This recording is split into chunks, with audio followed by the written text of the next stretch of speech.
But to eliminate that from the report. So, Wow. it's a video too, isn't it?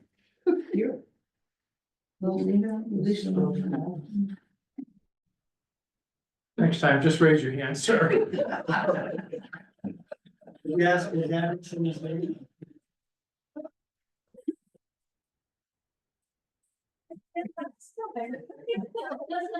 You recorded me. Okay, Behave. so I got Ann back in. Sorry, Ann. you may get a call to go over there and forward by. Yes, might go on the floor. It's just not funny. No, it's not. I don't get that. All right, so, Why do people do that? so there has to be more roads than Mallard Point and the 4 or 5 chip seals we're talking about, right? There's gotta be roads from last year on this? Or is that added to that? Oh, I see what you're saying. 595 is gonna cover the new ones, Mallard Point Road and the, Hunt Road for chip seal, 3 roads for chip seals. What are we doing for the 191? Where is that already? So I know, I just have an idea what we're doing for roads. I Okay. may not be able to answer it, but if you can get it to me tomorrow, that'd be great. I'd just like to know what's going on in the town. Okay. All right?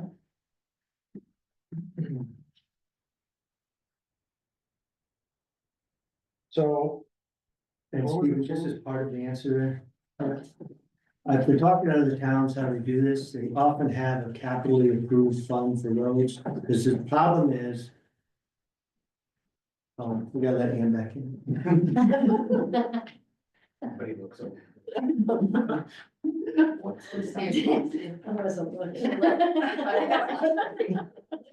Apologize. She's off screen now. sorry, your phone. No, it's not.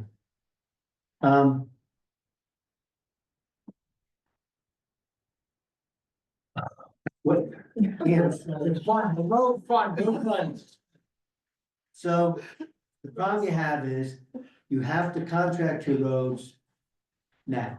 Right, Or by the time we have a budget in July, you're contracting for next year. right. So the 191, we can contract because we have that. So you kind of roll in your budget every year to the next year. But we already authorized her to enter into a contract to get moving. Up to 191. 191, I thought we also had, did we say anything about, low SIP or this or that? Are we using any of that? It's all embedded in the We number. are gonna use that. All embedded. So it's all, but she's actually got them starting to go to work as soon as possible. Correct. And the weather breaks. So in theory, some part of that budget right now will be good for next spring. Yep. So or you create a special capital budget for paving that gives you pre-authorization by the town. So that you can get going and line up all your roads. I looked at last year's, but she doesn't specify which roads when she presents her budget, so you'll have to ask her what she. Okay. Well, she But the does problem with that, in the beta. when you're talking about that, Mark, is that you're going to add, to start that fund, $250,000 seed. Right. Right? So when are we doing that? We're gonna add it to this budget? We're not doing that. Right. I think if next year at this time, she's got $200,000 to do spring work, we're just gonna continue to ask her to contract for that. With knowing that there will be some money in the budget come July for even more, so for continuation. And if we show our good faith in these companies, I think they'll treat us right. I hope. At least that's the way I used to do business. All right. Anybody other thoughts? You wanna see it for $250,000?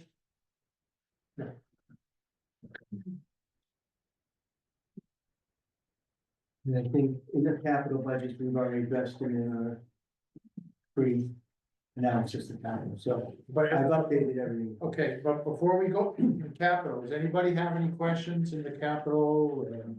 You know, everybody's okay with it, right? Mhm. Oh, that's an idea. Okay, we have one other idea, Steve. You go into capital to the page behind road resurfacing and culvert replacement repair. Yep.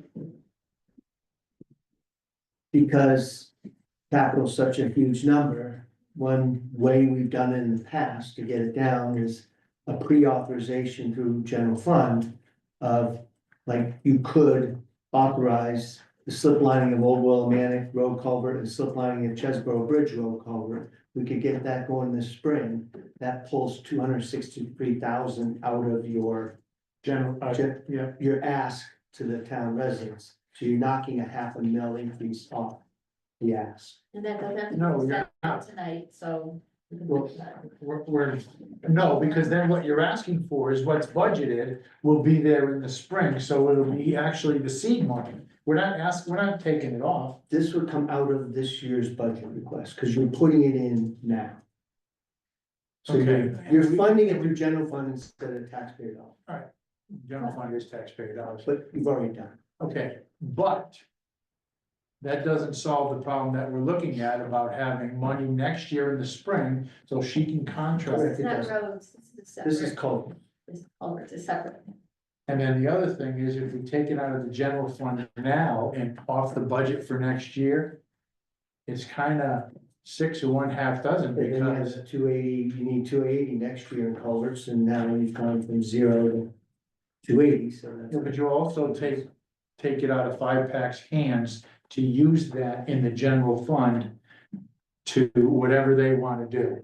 Just an idea, and these Does are, everybody understand this? I We know. can take 265 out of the general fund now. The general fund is about 3-4. I'm not committing right now, because I have to look at it further, because I have waiting for the audit report. All right, let me just explain this and then I'll get to your question. Let's say there's 3-4. We decide to take 260,000 out of the general fund. So that brings it down to 315, right? 3,150,000. Okay? All right, or we keep that in there and it goes to 5-Pac and 5-Pac says, we want to take $250,000 out of the general fund to put against raising the mill that much. Either it's spent this way or it's spent next way, it's spent, and in the end, it's show game. it's, Yeah, would we So- need to go to town meeting if we're gonna take? Yes, oh, yeah, 263? absolutely. yeah, the Okay. board of selectmen can, So, Yeah. So we, town meeting. So we have So to it's spend no money on Yeah, a notice of meeting. yeah, right, so, and really, it is just a show game, and, yeah, let's say. Let's wait and see. right?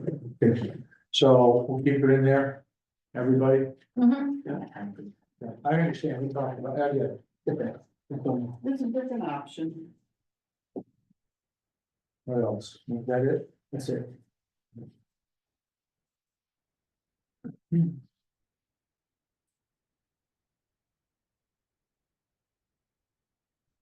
Any questions on old business? Thoughts?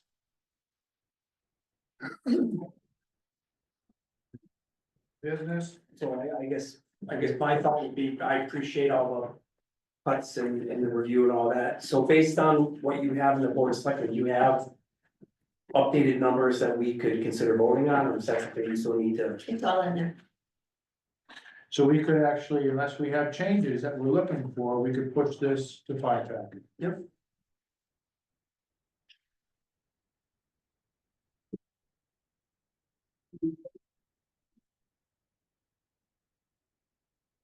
Make a motion to move the board of selectmen 25-26 operating budget and capital budget 25-26 to 5-Pac. Any discussion? All those in favor? I think people are All those in favor? done their due diligence. Well, I think 6 months ago I said this was gonna be good. It is.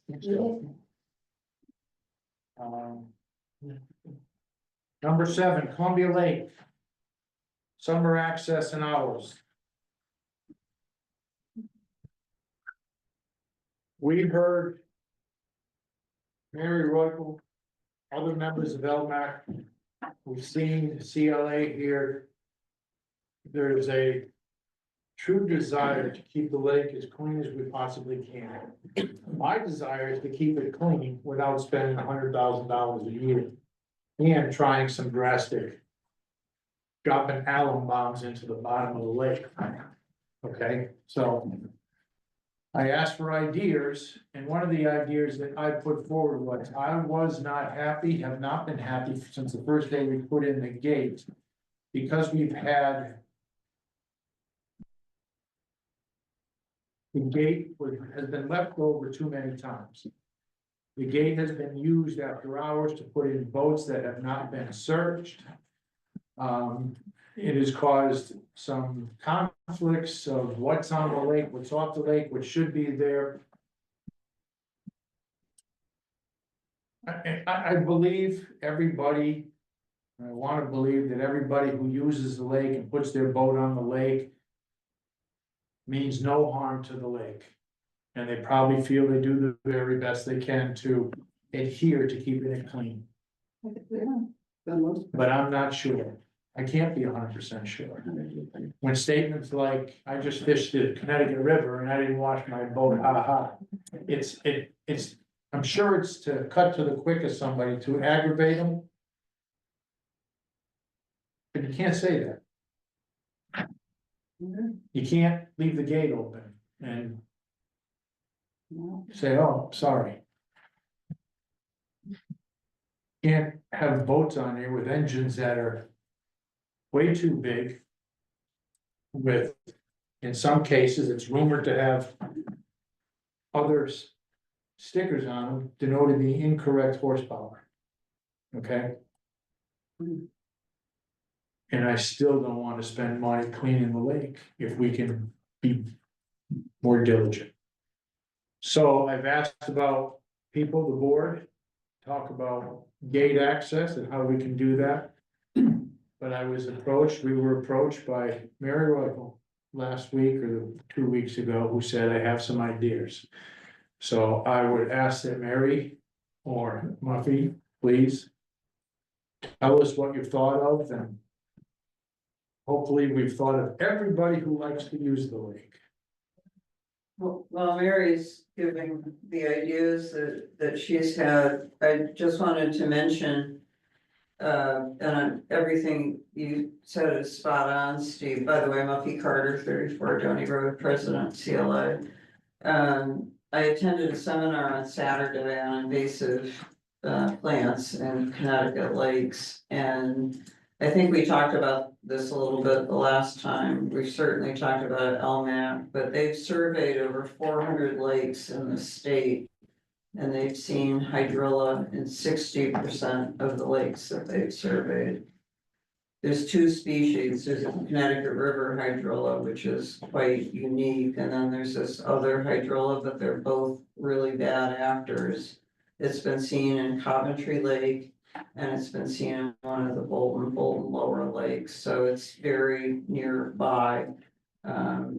And I've said this before, but I think we're one contaminated boat away from having a hydrilla problem in the lake, which, as you have pointed out, Steve, is very, very expensive to remediate. So I just want to state for the record that I think it's, and one of the points that they made about controlling it is inspecting boats.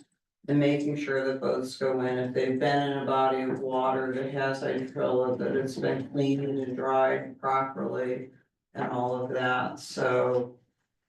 I think historically, it's worth making the point that having a gate to begin with was a big step forward for our lake, because we didn't ever do that before, pay any attention to put a boat in, really, so having a gate and having an inspection process managed by the Marine Patrol is a huge step forward. However, as Steve has pointed out, I think it got a little out of control with having gate keys that could get passed around, and fishermen would give them to one another, and they go fish on some of these other bodies of water and then bring their boats in, etc. So rationing, I'm a big fan of rationing that down and having fixed hours for launching boats with somebody there to inspect the boats when they go in. And then the fishermen who made a big fuss previously are gonna come back and say, well, but I like to fish at 5 a.m. And if the gate doesn't start opening until 8 o'clock, that's too late for me to fish, so. Mary's been trying to think of some alternative approaches that we could have. Fixed hours for the vast majority of us, which are more normal, if you will, for the people that would be doing the inspections. And then how do we handle those other people that wanna come at odd times? So Mary? Mary Michael, 34 Jody Road. I represent myself tonight, not LMAC, just so everyone's aware of that. We have discussed with individuals of LMAC, but LMAC has made no advices to the Board of Selectmen on this. And I think it would behoove us to get some input and perhaps some creativity in terms of other thinkers. But in speaking to some LMAC members, we recognize the risk, and yet there's benefit. We want everyone on the lake who is able to, as a town resident, enjoy the lake. The possible ways for that to happen, for people to have access, assuming we hand out no keys and we mandate inspections before any motorboat goes on the lake. Here are some possible initial thoughts. One of the first things we thought about is the ability, and we have moorings on this lake that we do give out every year. Can we reserve moorings for those who want to use the or access the lake earlier than 8 a.m. when our Marine Patrol or Director of Parks and Recreation is available? Reserve them perhaps the night before, place their boats on that mooring and use that mooring for X number, 1 or 2 days, and then someone else can reserve it. That's possible solution number one. Second solution that came up was, can we consider certain days and hours of the week for lake access with a paid inspector for 3 hours before that 8 a.m. timeframe when our Director of Parks and Recreation is available. Example, every Tuesday and Thursday, or every Monday, Wednesday, Friday, 5 a.m. to 8 a.m. And gauge that and see how many people actually access the lake at 5 a.m. And do we have to modify that because it may not be a good return on investment. The third is to have a reservation line where, again, X number of hours before, the night before, 12 hours before, anyone can call and reserve a time between 5 a.m., again, as an example, and 8 a.m., where an inspector will meet you and as needed, inspect the boat, obviously, and allow access to the lake. Any of these, or all of these, or at least the last two, could be funded by fees if we wanted to say, if the lake is gonna open at 4 a.m. or 5 a.m. or whatever, that there will be certain fees that would then help to offset the cost of having to pay for an inspector. So those are 3 or 4 thoughts or ideas that we noodled around in just one-on-one conversations today. I think it mitigates the risk, and yet it allows the benefit for all to use the lake appropriately. Bill, Yeah, I agree with everything you're saying. I think the gate has to be either staffed or secured, and you really can't have that loose keys out there, I agree with that. I think that, I guess in my mind, I have to get an idea. I'm not a fisherman, so what time do the fishermen usually want to start in the morning? Is it 5 o'clock or is it 4 a.m. or which is it? Anybody know? Depends on who you ask. I Which get up, fishing? I get up pretty early. I used to get up at like 4:30, and I probably see them out there. Not that early, but at first dawn, maybe. They want to be out just before the sun rises, because it's the heat of the day, the fish bite less, Okay, so typically speaking. and I'm curious about the traffic historically. Like last year, what is the busiest at the gate? No, I don't have that data. Would we have that data? We don't have any data on off hours, we don't know who's Isn't using. there a camera that? Yeah, but I've been down there a couple of times and even on a Saturday and stuff. You don't see 5, 6, 7 boats stacked up to get on the lake. You see one, you may see two. It's all sporadic, but it's really late morning. For those people who want to get on the boat, and a lot of them will tie up somewhere if they want to. You know, it's Saturdays and stuff like that, it's not a lot of traffic there, it's probably, my guess would be 5 or 6 boats a day. Jake said it's not uncommon for him to get into work at 8 and see a couple trailers in the parking lot. Cause when I've been there, it's constant, maybe it isn't backed up, but it seems to be constant on a weekend, Yeah. maybe not so much during the week. I'm sorry, how frequently are the, who's been doing these inspections? Like last year, I know there were problems with it, but I'm trying to understand, my mind is it Lake Patrol who's doing it, or is it somebody who It's else? mostly lake patrol, but during the work hours during the day, it's park and rec and assistant park and rec director. Who are doing that. So they're inside and then go outside when they Right, see. they get an alarm, We get a goes call off, from ding, lifeguards or and then they see the cameras and they go out and inspect it. And frankly, as we move forward, we would need a robust training program for everyone to understand. We're also in the throes, and I met today with, or we met last week with the town attorneys, I met today with Henry Beck. We have a draft of the town ordinance that we want to put in front of the Board of Selectmen relative to launching motorboats only at the town launch, with appropriate inspections for aquatic invasive, horsepower, motorboat size, registration and licensing in the state of Connecticut. There's 5. But that will come to you by the end of March. Is that already part of the inspection? It is part of the initial for every boat inspection before they go on the lake, for the first time, safety devices. Like Correct. flotation devices, they look at the engine, they look at the license, they look at the permits and stuff, yes, they do. But with the key, some boats got in after hours and they bypassed that system. Right. So is there one person to say there all the time, or they kind of do other things and then go there when there's a boat? It must be. Well, the director of Park and Recreations, and I know she's gone to their new assistant director, Nika left, Yes. do it during their hours. So they're the ones that do that. Correct, and when Marine Patrol comes on during their hours, they're the ones. And to the credit of the Marine Patrol head, Brian, Brian, he put together a very good training regimen and regimen for what the Marine Patrol, and I would hope we include Parks and Rec next year, in terms of almost like a checkoff list of what is needed before we would allow access. Does that work? Does that system work where people are kind of going as needed to check boats when they come in? When there's keys, it doesn't work all the time. But when they're open during the day, Parks and Rec, yes, they check the boats. It works. After hours, It's when okay, there's a problem. until the lifeguards go, they can call in Marine Patrol and they can do a check. Correct.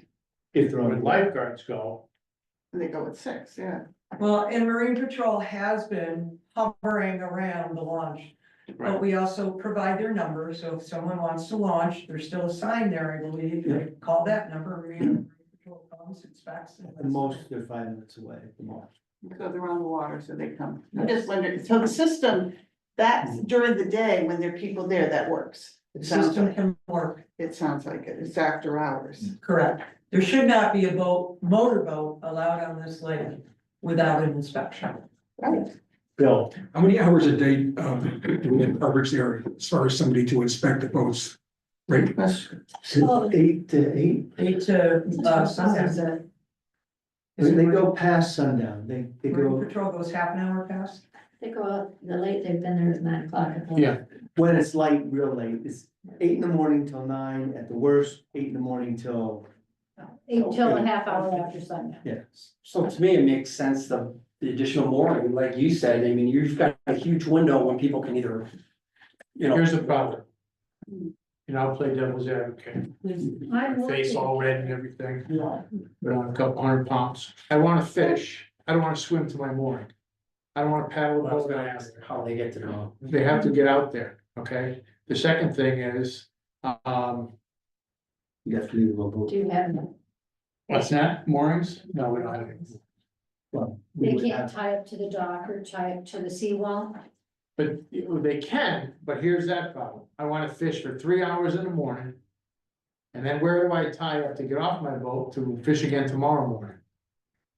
And not having. Pull your boat, And not have a mooring, huh? oh, they'd have to pull their boat. Okay, and then come Yeah. back that night and launch it, absolutely. alright, when you say I actually, absolutely, I'm I just. like that idea. Why can't you have staff in the morning from 5 o'clock on? Yeah. You could, you have to We pay for it. can, I mean, how expensive would that be to have somebody from 5 to 8 additional coverage? $70.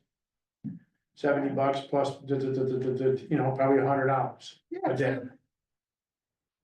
I understand, but 3 days a week, Tuesday, Thursday, Saturday. But on the other hand, there's people I wanna fish when I wanna fish, I get it. So, Well, and that doesn't take the weather into account either, so that's another thing, we shouldn't lose, you know, you don't always know what the weather's gonna be like the next day, so. so we budget for $700 a week more. For 16 weeks. You know, that's $1,030 or something, somewhere in there. Alright, no. No, that's 10,000. Yeah, I was gonna say. 10,030. So $10,000 to be able to maybe fish. Or you have a standby. Could be. Somebody says, you know, hey, you pick up the reservation line, has to be made by 9 o'clock at night. Yeah. And they go, yeah, I'd like to fish tomorrow, I'll be there at 6 AM, Right. excellent. See, I like that Somebody, idea. I like the idea of. but you gotta have somebody who's gonna go down Who's at willing. 6 AM to inspect the boat. Yeah. What's your number? She can Very close. She can walk over there. So, I mean to say, does, your name is on a road, you've been here a long time, you should wanna do this. okay, so Yeah, I heard you say she's not. I like that idea because then you're forcing them to commit. Right. And then we're not spending money paying somebody Just to sit there. that, when nobody might show up It's a on per a diem. particular day. So I think it's a much more efficient, Okay, we need to poll the workers, the Marine Patrol. And see if anybody would get up, be there for 5 o'clock. Yeah.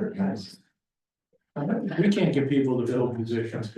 I also think that this is always a work in progress. I think we need to have some kind of daily activity sheets to see what's coming in on a certain day, so you have the data next year when you can make a decision as to the hours and everything else. It wouldn't require a lot. We need to collect data right, that tells us.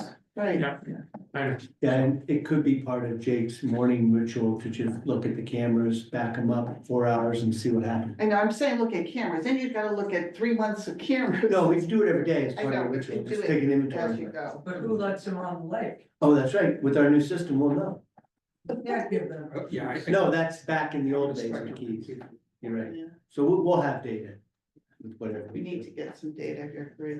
Okay, So you're thinking not to hand out, not to give keys? we're not thinking it, we're not handing out keys, I can't, we really, I know, it's They been, were, it's not they being an issue. ruined it for themselves, but They they did, never a couple people probably ruined it, not everybody, but it's a But problem. unfortunately, it's always, 1 to 5%. It's never the majority, it's Most one people guy, are one respectful. person. And the majority of boats are put on, like, Everyone's right, everyone. right, once we launch, right, unless it's a mechanical issue. right, we never take it out. All right, That's 144 times. so Mark, I'm gonna ask you, go back and listen to this, and we'll come up with a game plan and see what we can put forward, Yeah. okay? And then More keys. I think if we reach out to the fishermen. I will be proactive in meeting with them before they come here with pitchforks and torches, okay? So. I'll have you guys stand by. Jeff, We need more officers. So can I just ask, so what would be the different options besides someone going for a swim out to their boat at 4 in the morning? How else would people get paddleboard and that's okay, or, I mean, what? Kayak or a small Zodiac, rubber, small, And they'd be allowed to bring that, they just they can more take the, yeah, tight to the Okay. mooring. and tie it to the mooring as they take. if you're not your boat. concerned about that, may have been on another lake, towed behind it. First of all, they're more of a smooth bottom and no trailer. crevices Okay. and stuff like that to grab, Little thing. check bathing suits. Well, I'm sitting here thinking of a paddle boat. You know, they have the paddle kayaks now. There's lots of crevices in a paddle Yeah, kayak. we got two on the lake. We're moving, we're They're fun.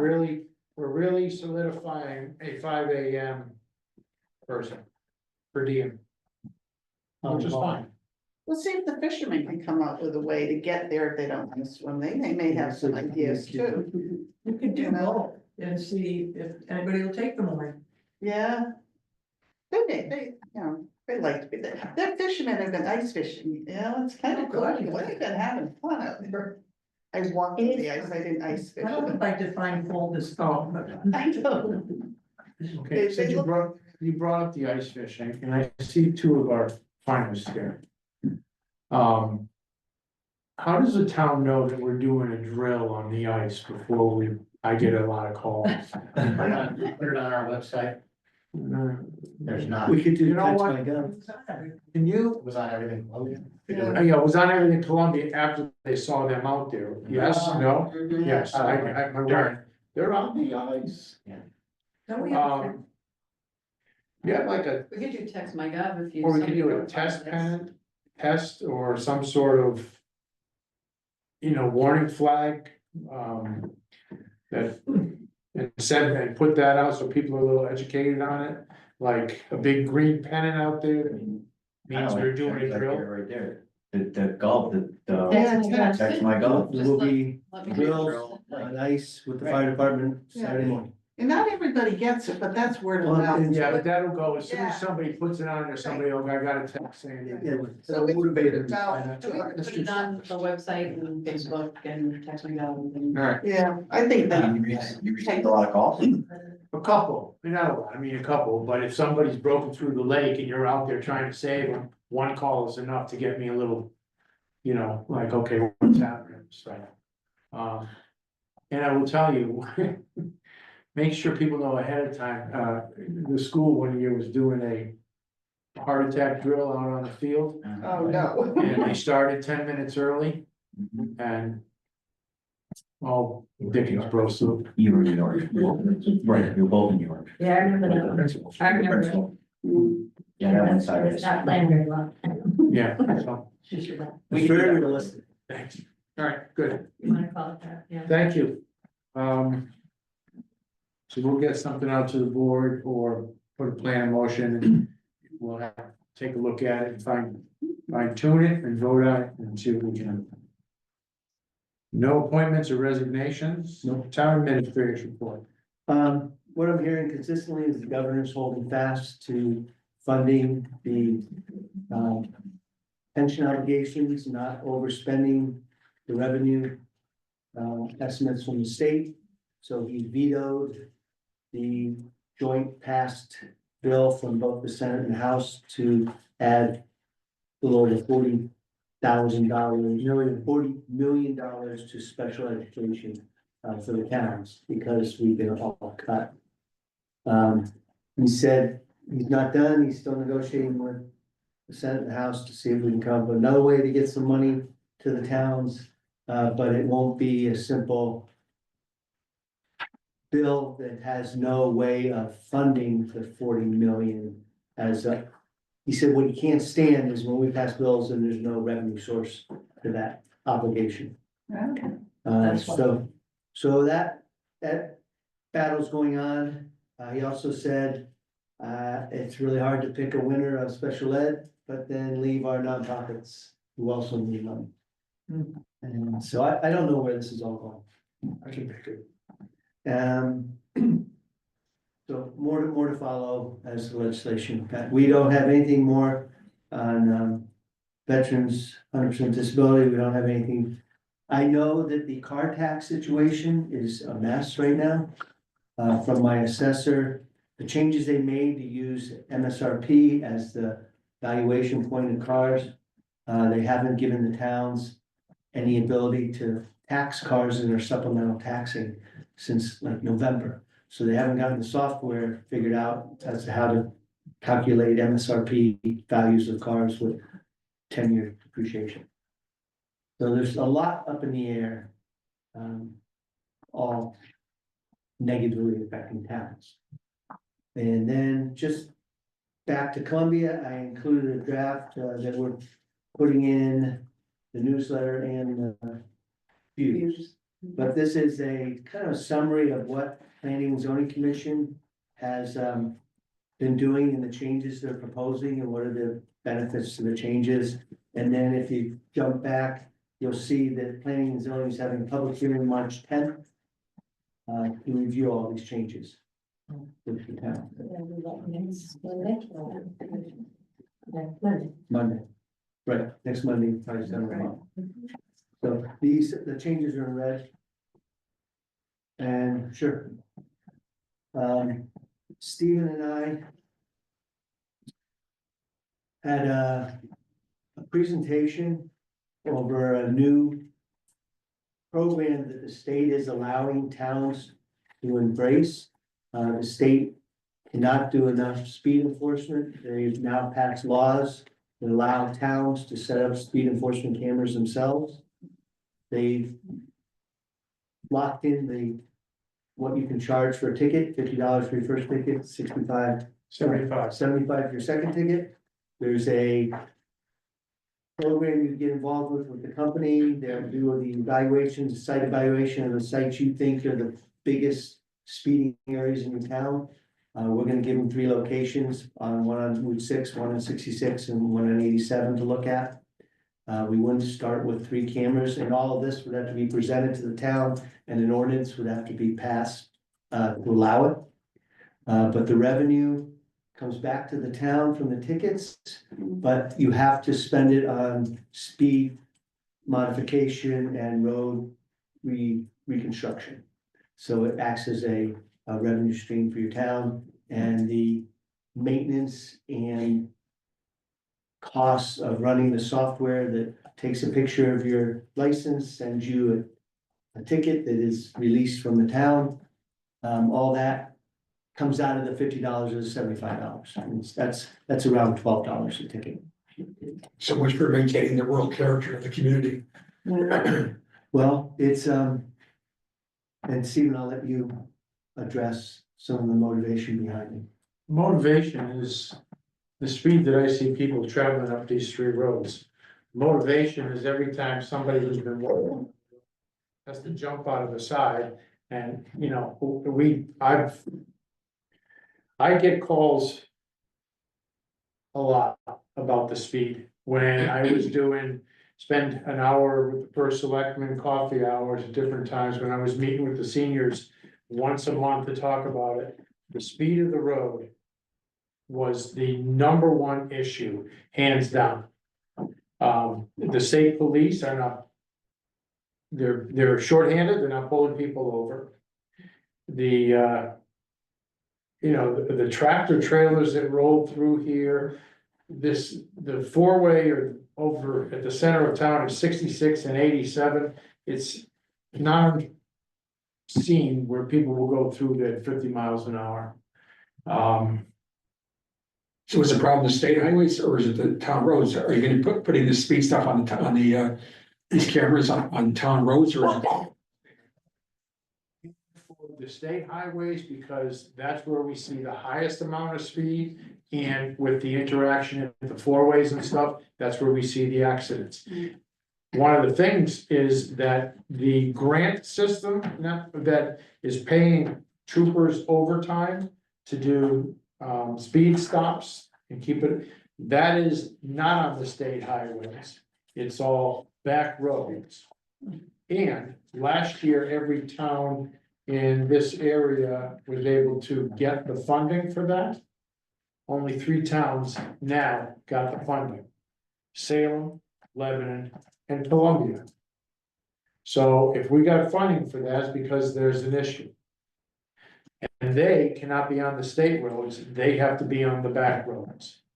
And it was told to me that overtime is not really available. So every trooper out there is gonna want to get into getting a little bit of overtime on the back roads of Columbia. We're warned. I mean, every time I've put meetings or something, we talk about the speed on these roads. I have people who send me pictures of people driving so fast. So I think get it. It's on all the roads. It's on all the All roads, the so back. those are the back roads. So, Honestly, I don't like the idea, but, I don't. I get it. Why they try, recommending it, but. no, the board have, you can weigh in, you tell me, you wanna vote on this and knock it out, the bottom line is. I talked to our resident trooper when they were doing the speed stops. They were supposed to do 20 tickets in a shift. That is a quarter. That's It's not, I didn't give it to them. And the record showed, this is what they thought, we're looking to see, the amount and everything. He said I would get 20 tickets in 2 hours. Hmm. 66, Oh, 66. 66 is terrible. east, Yeah, 20 tickets in 2 hours. It's too wide. It's too wide, it's too comfortable. They should have just kept it. He said where they rock it off. 6 onto 66 by Columbia Ford, that's a, It's like the third turn in Talladega. right, and then he said in front of Columbia Manufacturing, flying. And the liquor Where store, did they say? I don't see it there, but I'll Yeah, go. that's where you would stop and. and then we That's have what he our said. really bad curve around the dam on oh, that's 87. awful, That's it. that's I, terrible. we get reports that people are literally skidding sideways through that curve, because they can't believe the signs are really telling the truth, that it's a curve coming up. So they're playing games. We'll get you all the information, this has to be voted on, it has to have an ordinance put out there, we have to pull permits. I talked to Mark about this a year ago, the town of Washington, out in the western part of the state. They're the first ones to get the cameras, all the legwork has been done, so being second's not so bad, because they've already said we will share the forms and the permits, how to get them, There's 6 towns right now. Hebron's looking at them, I think. Remember, I saw Middletown, but they had. Middletown is definitely. Yeah, they had a public hearing or something on So, everybody can weigh in on it. it. You know, people, there's, And people are going too fast. Much too fast. Well, Stephen, correspondence, we're missing one article that just came out yesterday, the school. What's that? But we can get it to the board. They need to see it. Okay, thank you, Mark. No transfers, no refunds. All is well. I move to approve payment of bills. To the tune of $90,444.86, consisting of 25 regular. Credit cards and paychecks.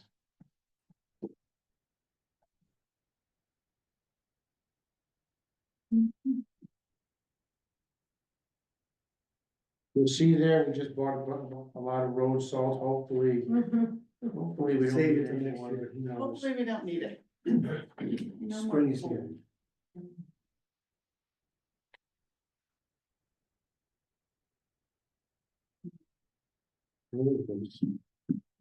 Land use furniture things. Is that the facilities? Land use furnace repairs, $2,300. Emergency land. The land use, I don't remember working on the furnace and land use. I know we were working on the furnace in the senior center. I was wondering, They must have had some issues. I don't know, Steve. Well, he's looking at that $2,300, it's a big issue. Put back. We had, with Eversource today, I'm gonna address this, because I see all these electric bills here. We talked to them about the chapel, where they sell the books, and how every winter we pay a spike fee, and it's basically how the gentleman from Eversource told me, it's like if you're running a garden hose, and then all of a sudden, somebody can go over there with the valve and turn it on, and it's enough water to push through a fire hose. You're causing strain and stress on the system, and they frown on that. Same thing with electricity. We run $60 a month at the chapel.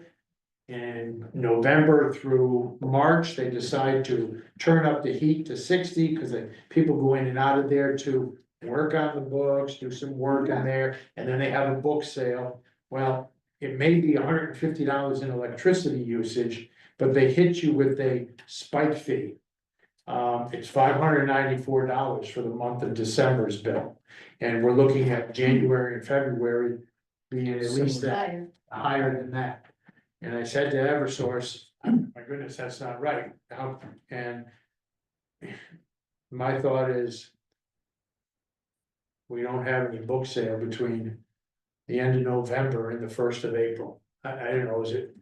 The Friends of the Library donate $5,000 to the library on the sale of books and stuff. You know, 1,500 of that is in a winter book sale, and it costs us $3,000 to be in and out of there through the winter. It's costing us money. So we're gonna evaluate it, and I will bring it to you and make a recommendation. But these spike issues is ridiculous, And I've made and you can't change it. the friends aware of this and the library director and say that we're gonna do our homework, we're gonna talk to Eversource, and then we're gonna have to come up with some ways, because it's, can't spend more on electricity than you're raising in book sales. Right. That makes sense.